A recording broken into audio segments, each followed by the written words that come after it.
Story 1. Station 66. The Final Stop. I never thought that a simple train ride home could turn into a nightmare. That night, I worked late at the office. By the time I boarded the last train, my body was exhausted and my eyes were barely open. I just wanted to sleep for a while, just until I reached my stop. But when I woke up, something felt wrong. My carriage was empty, even though there had been other passengers before. I looked out the window. The train had stopped at an unfamiliar station. Station 66. That's what the electronic sign read. I frowned. I knew all the train routes in this city, and there was no such thing as Station 66. I reached for my phone to check my location, but there was no signal. I should have arrived at my station by now, but I had no idea where I was. A sinking feeling settled in my chest. I stood up and stepped out of the carriage. The air outside was unnaturally cold. The station lights flickered, casting eerie shadows on the walls. I looked at the schedule board. All the times and destinations were written in a strange, shifting language I couldn't understand. The letters moved on their own, as if they were changing every time I looked at them.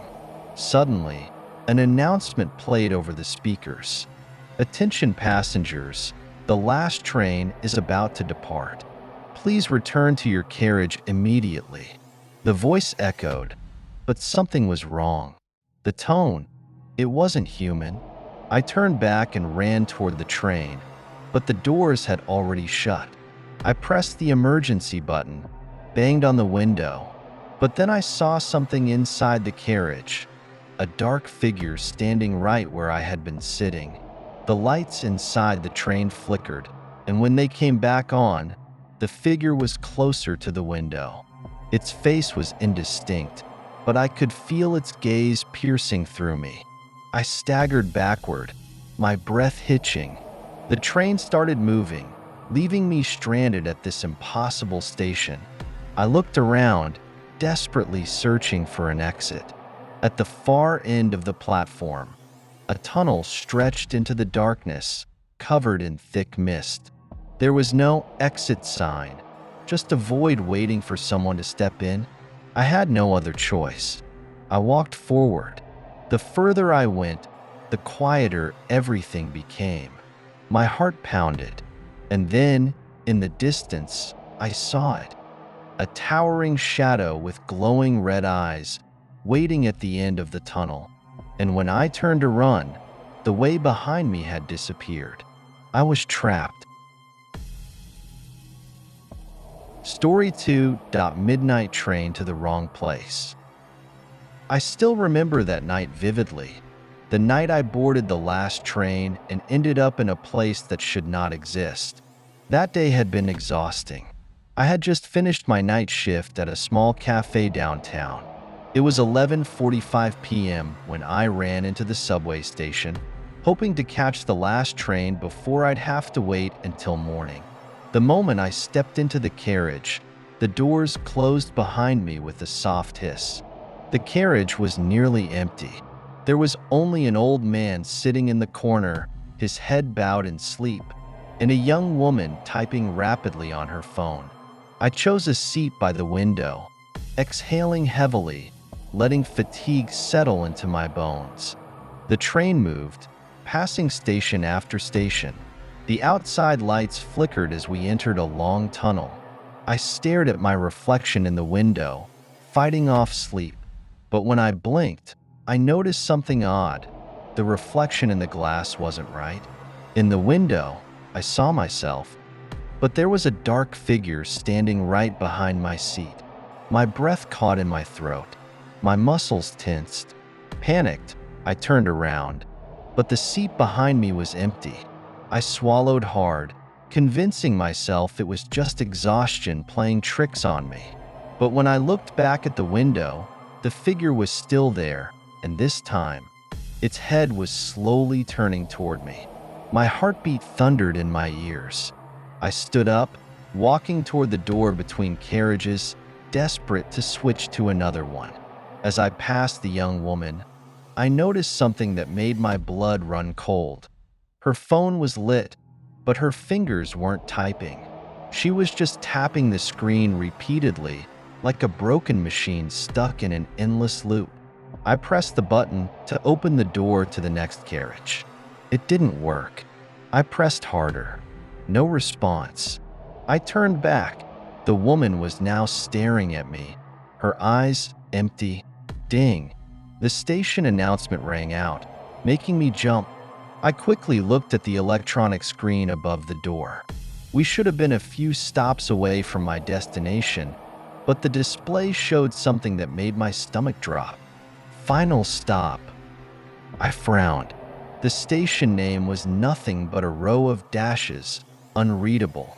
When I looked out the window, the usual cityscape was gone.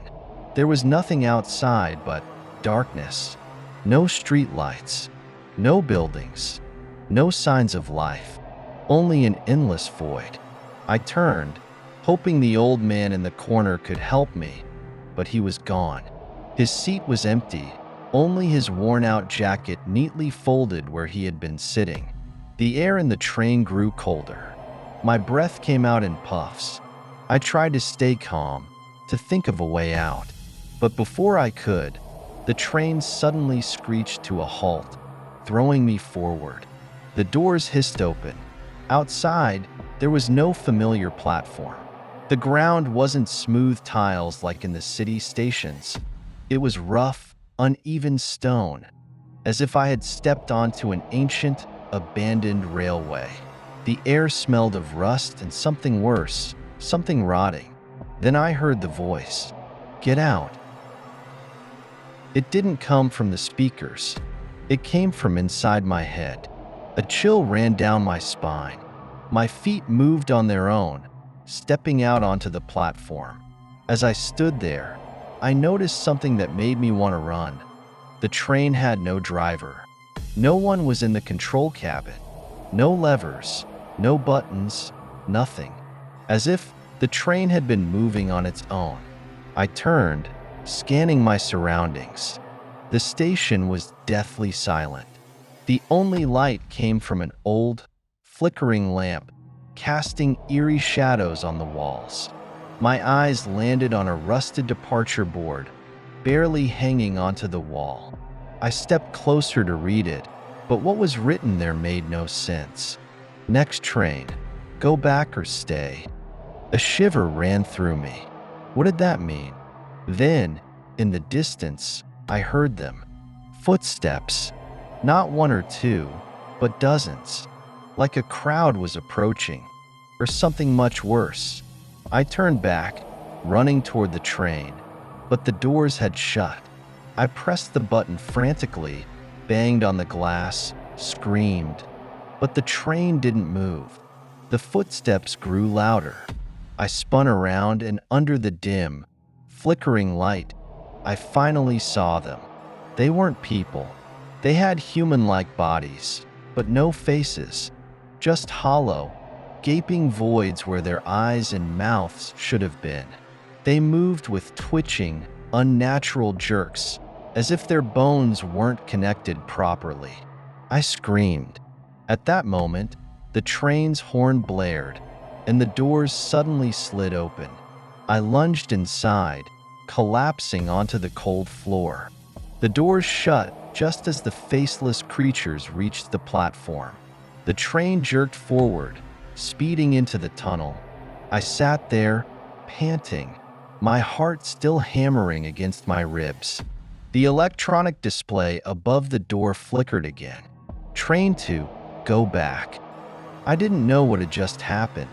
I only prayed that I was truly going back and not somewhere worse. Story 3. The Train That Never Stops. It was supposed to be a simple ride home, but that night, I boarded a train that never stopped, a train that shouldn't exist. I had been working late, finishing paperwork at the office. By the time I reached the subway station, the last train was already pulling in. The electronic sign above flickered strangely, but I was too exhausted to care. I rushed inside just as the doors slid shut behind me. The carriage was eerily empty. No passengers. No advertisements on the walls. Even the usual subway map was missing. I sat down, rubbing my eyes. The train moved smoothly through the tunnels, but something felt off. I couldn't hear the usual mechanical hum. No sound of tracks beneath. Just an eerie, hollow silence. Minutes passed, then an hour. I frowned. My stop should have come by now. I glanced at my phone. No signal. The screen displayed 1:47 a.m., though I could have sworn it was only midnight when I boarded. The station announcements never came. The windows showed nothing but endless darkness. I stood, walking towards the next carriage, hoping to find someone, anyone. But when I reached the door, my stomach twisted. The glass panel revealed the next carriage, which looked exactly the same as the one I was in. Same empty seats, same dim lighting, and in the far corner, a shadowy figure sat completely still. I hesitated, heart pounding. Then, summoning my courage, I pressed the button. The door slid open, and I stepped inside. The air was colder here. I walked past the rows of seats, my eyes locked on the figure. It was a man in a dark suit, his head bowed, hands resting on his knees. I exhaled, relieved. Someone else was here. "Excuse me," I said. "Do you know when the train stops?" The man didn't move. I stepped closer. "Sir?" Still no response. Then I noticed something that made my blood run cold. His chest wasn't rising. He wasn't breathing. A chill ran down my spine. I reached out with a trembling hand, just to tap his shoulder, to wake him. The moment my fingers brushed his suit, his head snapped up. His face was completely blank. No eyes, no mouth, no nose, just smooth, pale skin stretching over his skull. I stumbled back, choking on my scream. The faceless man stood up, his head tilted, as if observing me, though he had no eyes to see. Then he took a step forward. I bolted. I ran back into the first carriage, slamming the door shut. My breath came in ragged gasps. Through the glass, I saw him standing there, motionless. But something was wrong. The carriage I had just left, it was empty again. The faceless man was gone. I turned, pulse hammering. The train was still moving, but outside the window, something had changed. No longer just black tunnels. There were now figures standing in the darkness. Dozens of them, faceless, identical to the man I had just seen. Their featureless heads turned in unison as the train passed. And then, for the first time that night, I heard the announcement.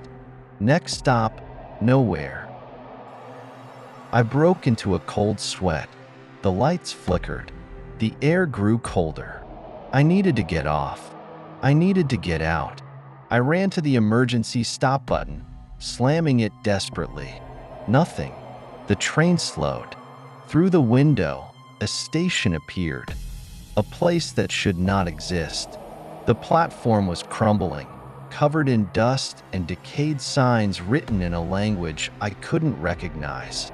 The overhead lights flickered, barely illuminating the emptiness. The doors slid open. A thick silence filled the carriage. Then, I heard footsteps. Slow, heavy, coming closer. I didn't turn around. I couldn't. But in the reflection of the window, I saw them. Figures stepping onto the train. Their movements were unnatural, limbs bending in ways that shouldn't be possible. Their heads twitched toward me, their blank faces staring without eyes. I pressed myself against the wall. "This isn't real," I whispered. "This isn't real." Then the train jerked forward. The doors slammed shut, and the creatures, they stayed inside. The announcement echoed again, the voice distorted. Next stop, nowhere. The train kept moving, and I knew then it would never stop.